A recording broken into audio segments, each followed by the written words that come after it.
Merhabalar, kanalıma hepiniz hoş geldiniz. Kanalımdan kucak dolusu selamlar, sevgiler sunuyorum. Evet, yine bir tığ işi örgü çalışması ile sizlerle birlikteyiz. Bu videomda sizlere tığ işi örgülerinize çok yakışacak, kendi tasarımım olan güzel bir modelle geldim arkadaşlar. Şöyle hemen modelin yapımı için elimde bu şekilde ipim var. Şöyle ipimi sizlere göstereyim. Gri renkte simli bir ipimiz var. Şöyle hemen etiketinde göstereyim. Simli alize şal arkadaşlar ipimiz. Siz dilediğiniz marka ip kullanabilirsiniz. Şöyle rengini merak eden olursa 21 rengimiz. Şöyle elimde 2 tane tığ var, göstermek istedim. Bu görmüş olduğunuz tığla yapacağız. İçinden ip çıkarmalı bir model arkadaşlar. Buyurun, dilerseniz hemen modelimizin yapımına geçelim. Bismillahirrahmanirrahim. Hemen şöyle tığıma ipimi sabitledim. Burada zincirler çekiyoruz arkadaşlar. Zincir üzerine kuruyoruz modelimizi. Zincir sayımıza gelince 14 ve 14'ün katları artı 10 zincir ekleyerek modelinizi kurabilirsiniz. Evet, şöyle her bir modelimiz için 14 14 14 artı 10 zincir ekliyoruz. Hemen şöyle ben zincirlerimi çekiyorum. Sizler de yapacağınız örgünün enine göre zincirlerinizi fazlasıyla çekip kenarından kesebilirsiniz. Bu şekilde 14 14 olarak sayarak da yapabilirsiniz. Hemen 10 zincir daha ekliyorum.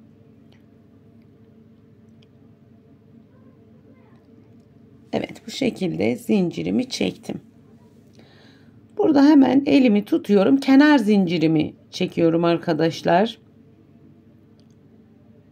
4 tane kenar zinciri çektim. Hemen tutmuş olduğum kısımdan trabzan yapıyorum. İkili trabzan yapıyoruz. Burada 2 tane zincirimi çekiyorum. Aynı yuvanın içine tekrardan trabzan yapıyoruz. Tığımın başına ipimi alıyorum. Yine burada sayıyorum. 1 2 3 4. zincirimin içine trabzan yapıyorum. Arada 2 tane zincirimi çekip aynı yuvanın içine tekrardan trabzan yapıyorum. Yine tığımın başına ipimi alıp 4. zincirimin içine trabzan. Arada 2 zincir, aynı yuvanın içine tekrardan trabzan. Burada 5 tane zincir çekiyoruz arkadaşlar. Tığımın başına ipimi alıyorum. Buradan sayıyorum. 1 2 3 4 5 6. 6. zincirimin içine tekrardan trabzan yaptım. Yine arada 2 tane zincirimizi çektik. Aynı yuvanın içine tekrar. Yine 4. zincirime trabzan yapıyorum. Arada 2 zincirimi çekiyorum. Tığımın başına ipimi alıyorum. Aynı yuvanın içine tekrardan trabzan yapıyoruz. Yine zincir çekmeden 4. zincirimin içine trabzan, 2 zincir, aynı yuvanın içine tekrardan trabzan. Hemen bu şekilde 3 tane V şeklinde trabzan oluşturduk. 5 zincirimizi çekiyoruz.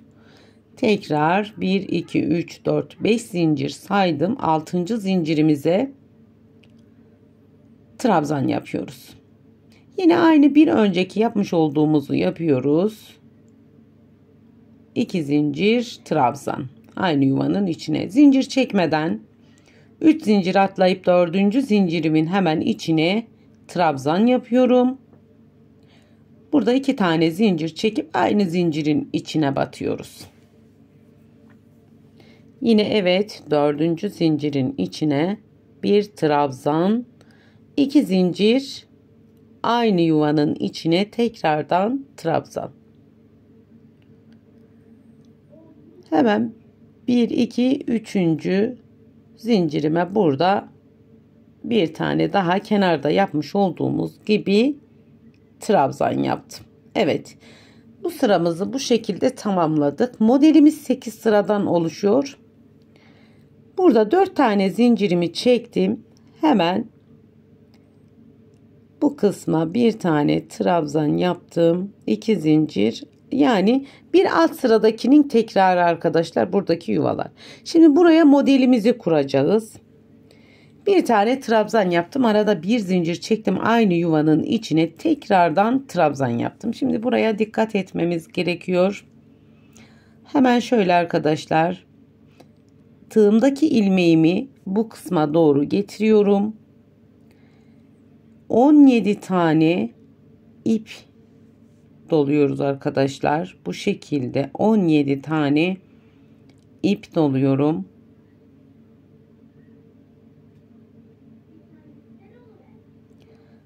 Hemen bu ipin içerisinden elimle bu ipimi tutuyorum. Buradaki ilmekleri de itekleyerek içinden ipimi çıkartıyorum. Bu kadar kolay. İlk zamanlarda biraz zor olabilir. Hemen topladım. Buradaki kanada hemen trabzanın içine sık iğne olarak sabitledim bu şekilde. Tekrar yine tığımın başına 17 kez ipimi alıyorum.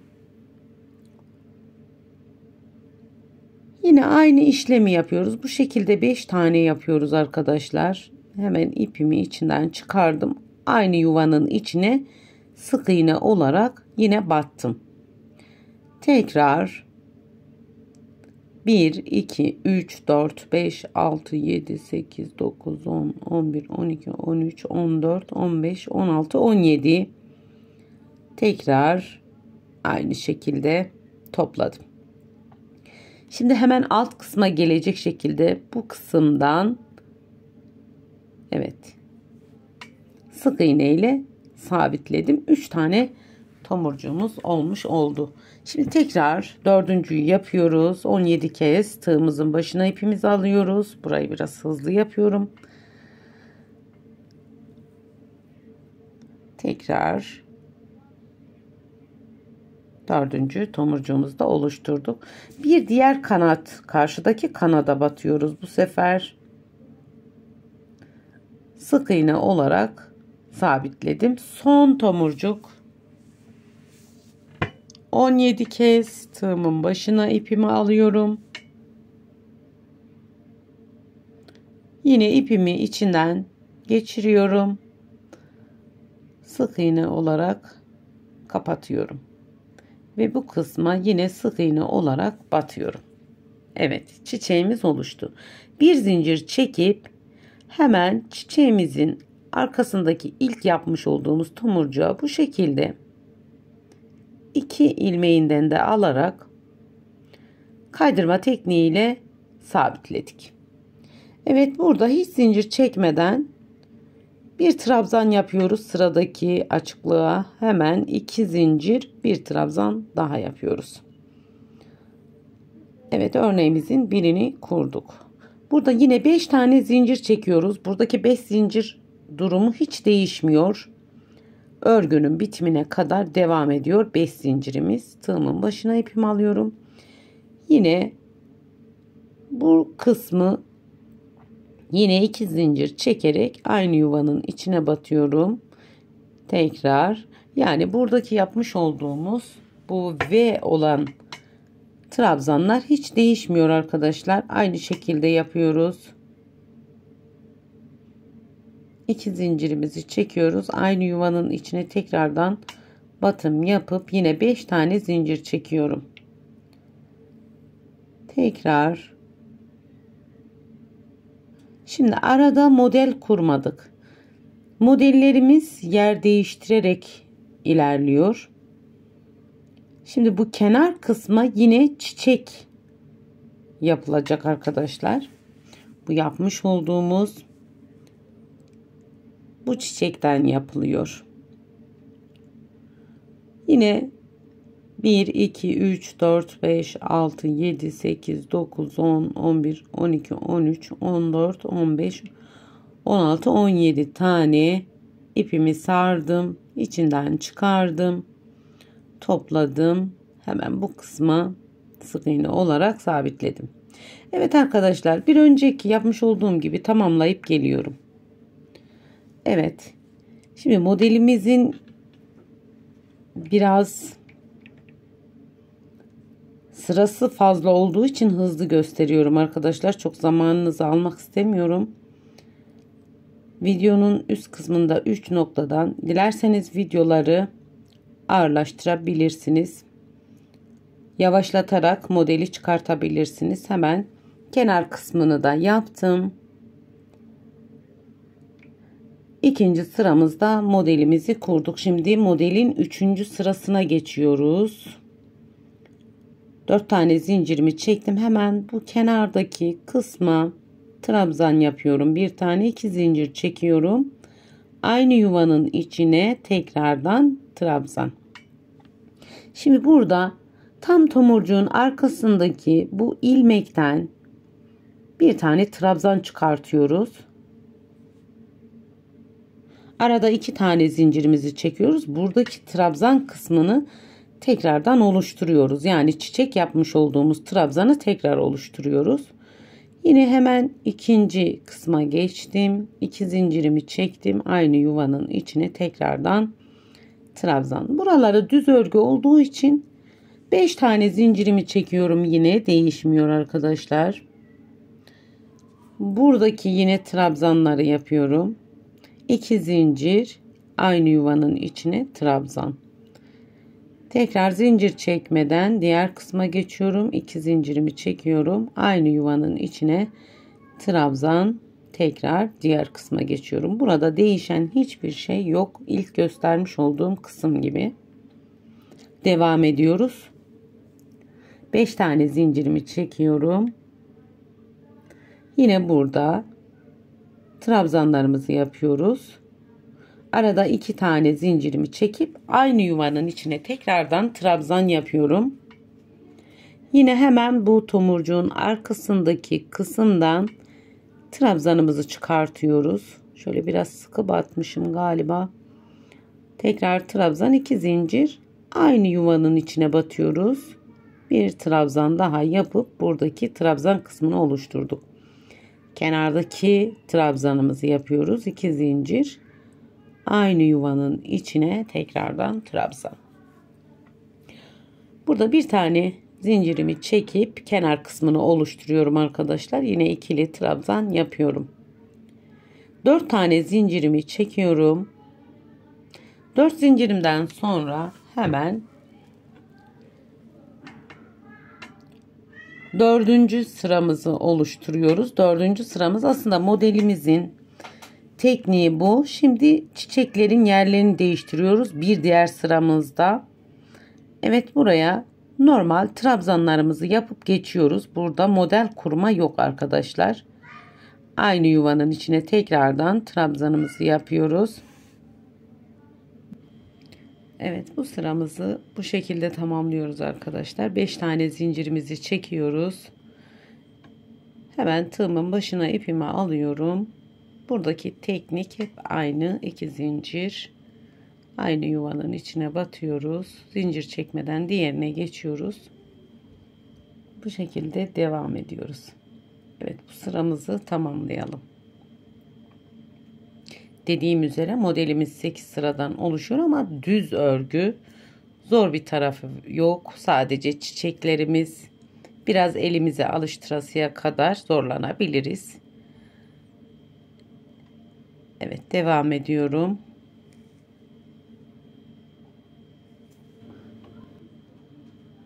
Evet, sıra sonuna geldik.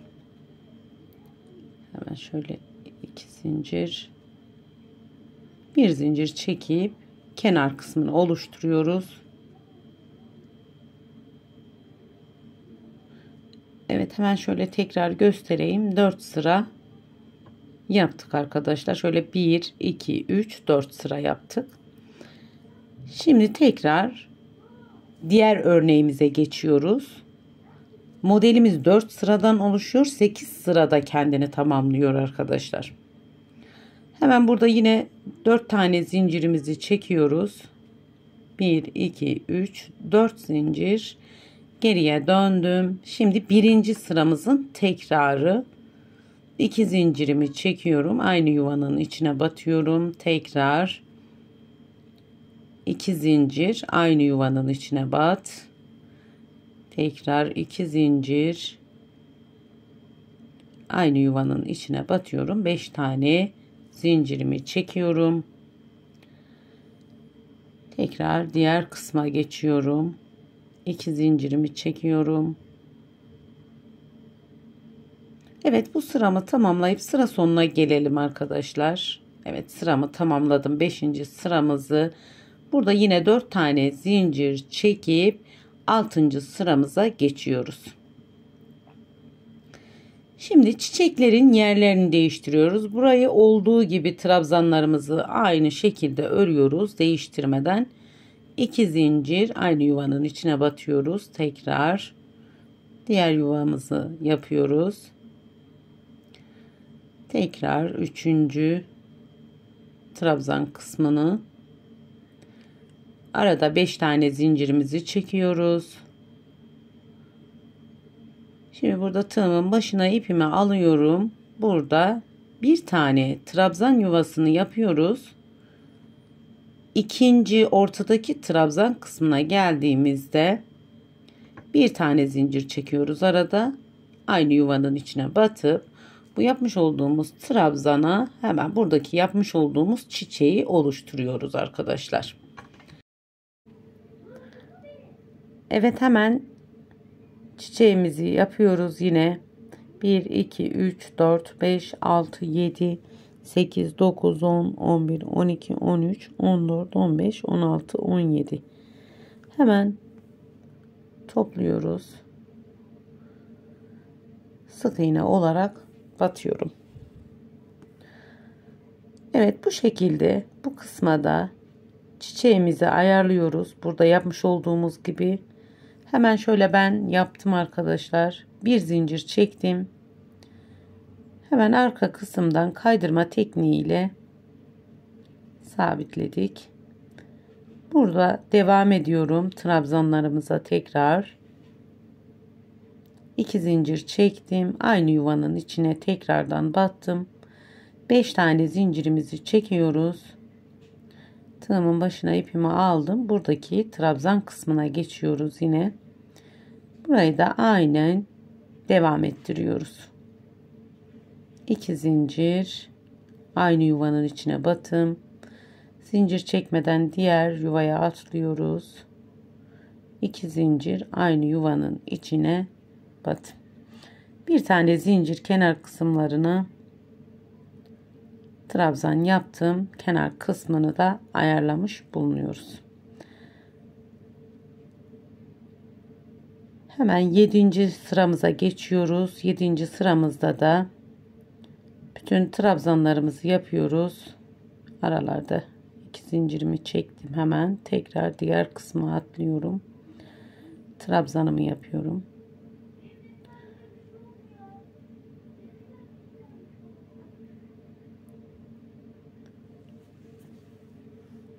Arada 5 tane zincir çekiyoruz.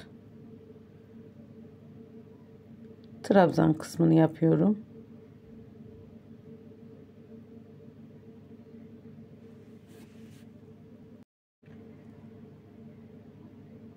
Evet, tekrar hemen bu kenardaki çiçek yapmış olduğumuz kısma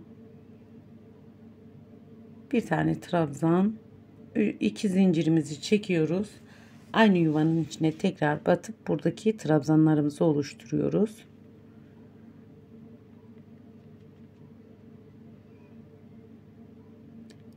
Evet. Hemen diğer trabzanımı yapıyorum. 2 zincirimi çektim. Aynı yuvanın içine tekrardan battım. Arada 5 tane zincirimizi çekip diğer kısma geçiyorum.